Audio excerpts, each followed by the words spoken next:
Hello, I'm Roisin Hastie with the BBC News.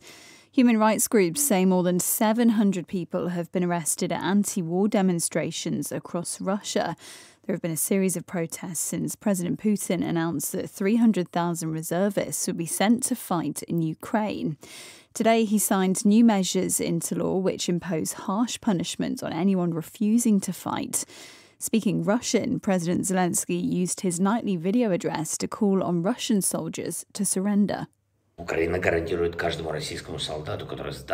Ukraine guarantees three things to every Russian soldier who surrenders.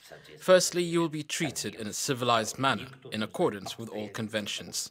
Secondly, no one in Russia will know that you surrendered voluntarily.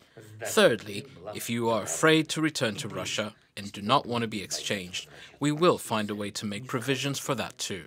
Russia's top diplomat has made a scathing attack on the West at the United Nations General Assembly. Sergei Lavrov accused the West of hysteria and defended referendums being staged by Russia in parts of Ukraine under full or partial Russian control, some conducted by armed soldiers. The West is now throwing a fit because of the referenda which are now being conducted in Luhansk, Donetsk, Kharkiv and Zaporizhia regions. But people there are simply reacting to what was said to them by the head of the Kiev regime, Mr. Zelensky, in August 2021. At the time he said anyone who feels themselves to be Russian, for the benefit of their children and grandchildren, is to get out and to go to Russia. Stressing Russia's justifications for the war, Mr. Lavrov repeated that ethnic Russians needed protection against Ukrainian attack, a claim strenuously denied by Kyiv. The German Chancellor Olaf Scholz is on a two-day tour of the Gulf in the hope of securing energy deals. Germany is seeking to reduce its dependency on Russian gas after the invasion of Ukraine. Mr. Scholz said Germany wanted the partnerships to include hydrogen and renewable energies as well as fossil fuels.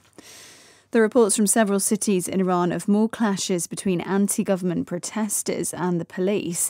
Images have appeared on social media showing protesters hurling petrol bombs at security forces. More from BBC Persian's Kaz Ranaji. It's getting bigger and bigger in terms of geographical sort of areas. Also, there's a new tactic in terms of people sort of not congregating in one place or two places, but they are spreading across the city.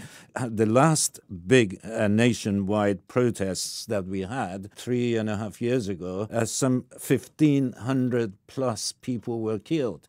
Thousands of people were jailed and arrested. So the potential for a bloodbath is there.